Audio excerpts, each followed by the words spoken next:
Hello everyone, नमस्कार आप सभी को।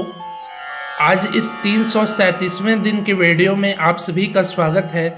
आइए कुछ महत्वपूर्ण प्रश्नों को देखते हैं जो आने वाली संगीत की प्रतियोगी परीक्षाओं में पूछे जा सकते हैं, इसलिए आप इस वीडियो को बिना स्किप किए पूरा ज़रूर देखिए।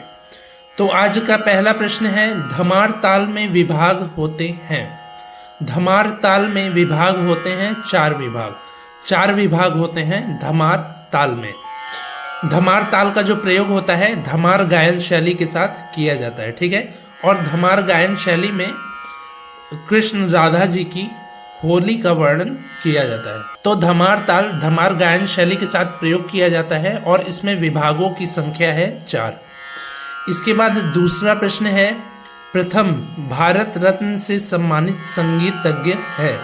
भारत रत्न से सम्मानित सबसे पहली संगीतज्ञ हैं MS सुब्बुलक्ष्मी जी। ये कर्नाटक संगीत की गायिका हैं MS सुब्बुलक्ष्मी जी, जिनको 1998 ईस्वी में भारत सरकार के द्वारा भारत रत्न से सम्मानित किया गया था। इसके बाद तीसरा प्रश्न है, पंडित रविशंकर जी का घराना है। पंडित रविशंकर जी का घराना है मेहर घराना। इन्होंने मेहर घराने के संस्थापक बाबा अलाउद्दीन खान से संगीत की शिक्षा ग्रहण की थी, इसलिए इनका घराना है मेहर घराना, ठीक है। इसके बाद चौथा प्रश्न है, राग मालकौंस का वादी संवादी स्वर है। राग मालकौंस का वादी और संवादी स्वर है मध्यम और षड्ज स्वर।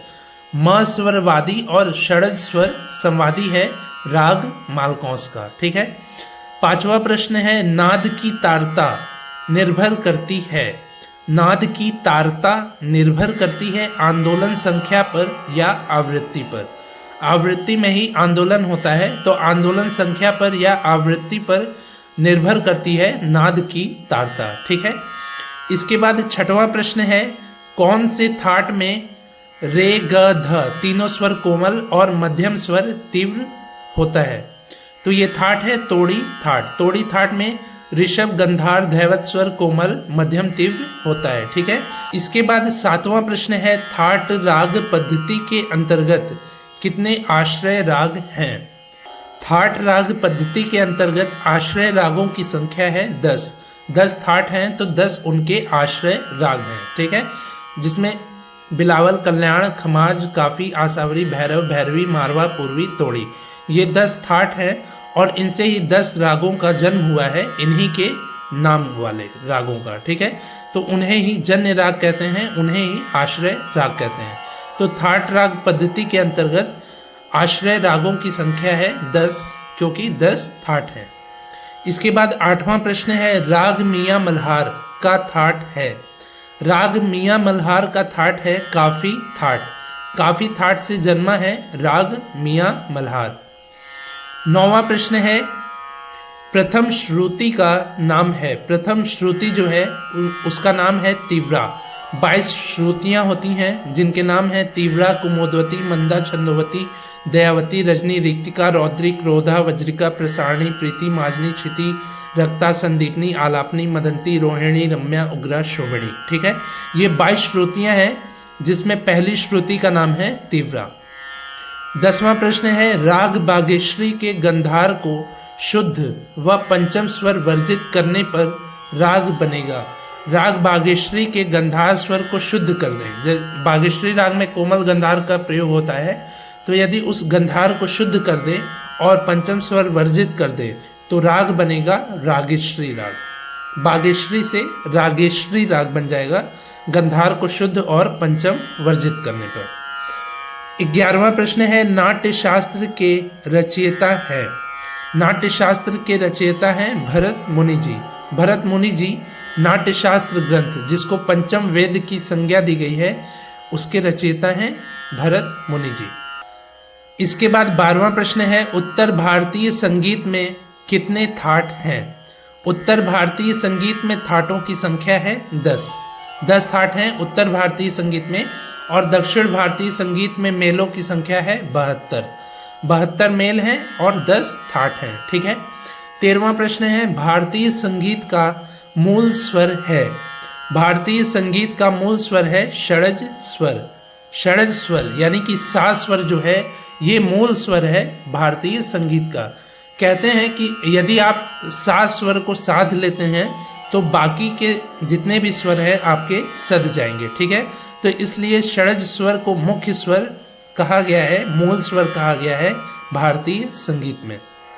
इसके बाद 14वां प्रश्न है, संगीतांजलि के लेखक हैं। संगीतांजलि ग्रंथ के लेखक हैं ओंकार नाथ ठाकुर जी। ओंकार नाथ ठाकुर जी संगीतांजलि ग्रंथ के लेखक हैं। 15वां प्रश्न है, पूर्वांग प्रधान राग है। पूर्वांग प्रधान यानी कि जिसका चलन सप्तक के पूर्व में होता है उसको पूर्वांग प्रधान राग कहते हैं। ऐसे रागों का वादी स्वर भी सप्तक के पूर्व में होता है, ठीक है। तो पूर्वांग प्रधान राग है भूपाली राग। भूपाली राग जो है पूर्वांग प्रधान राग है। 16वां प्रश्न है, मसीत खानी गत बजाया जाता है। मसीत खानी गत बजाया जाता है विलंबित लय में। विलंबित लय में यानी कि धीमी लय में मसीत खानी गत को बजाया जाता है और रजा खानी गत को द्रुत लय में बजाया जाता है। इसके बाद 17वां प्रश्न है, पंचम सवारी ताल की मात्रा है। पंचम सवारी ताल की मात्रा है 15 मात्रा। पंचम सवारी और बड़ी सवारी ये दोनों अलग अलग ताल हैं, जिसमें पंचम सवारी ताल की मात्रा है 15 मात्रा, ठीक है। 18वां प्रश्न है, उठान विशेषता है। तबले में जो उठान होता है वो विशेषता है बनारस घराने की। बनारस घराने का जो उठान है वो प्रचलित है, प्रसिद्ध है। इसके बाद 19वां प्रश्न है, तोड़ी अंग के स्वर हैं। तोड़ी अंग में रेगा रेसा स्वरों का प्रयोग होता है, जिसमें ऋषभ गंधार ऋषभ स्वर कोमल और षड्ज शुद्ध होता ही है। तो रेगा रेसा स्वर का प्रयोग होता है तोड़ी अंग में। इसके बाद 20वां प्रश्न है, औड़व जाति का राग है। औड़व जाति यानी कि जिस राग में 5 स्वर प्रयोग होते हैं आरोह और अवरोह दोनों में, तो ऐसा राग है भूपाली राग, कलावती राग और दुर्गा राग। भूपाली, कलावती और दुर्गा इन तीनों रागों की जो जाति है वो औड़व औड़व जाति है, ठीक है। तो ये हो गए आज के 20 महत्वपूर्ण प्रश्न। उम्मीद है आपको ये प्रश्न अच्छे से समझ में आए होंगे। मैंने इन प्रश्नों को विस्तार से बताने की कोशिश किया हूँ, तो आपको ये प्रश्न ज़रूर ही समझ में आए होंगे। यदि कुछ नहीं समझ में आए हों तो आप कमेंट में पूछ सकते हैं, और यदि ये प्रश्न आपको पसंद आए हों तो आप इस वीडियो को लाइक भी कर सकते हैं, ठीक है। आज ये 337वें दिन का वीडियो है। इसके पहले मैंने 336 वीडियोज़ को बनाया है, जिसके प्लेलिस्ट का लिंक नीचे डिस्क्रिप्शन में है। यदि आपने अभी तक उन महत्वपूर्ण वीडियोस को नहीं देखा है तो अवश्य ही देख लीजिए, जिससे कि आपके आने वाली प्रतियोगी परीक्षाओं की और भी बेहतर तैयारी हो पाए, ठीक है। तो मिलते हैं ऐसे ही अगले नए वीडियो में। तब तक के लिए नमस्कार, धन्यवाद।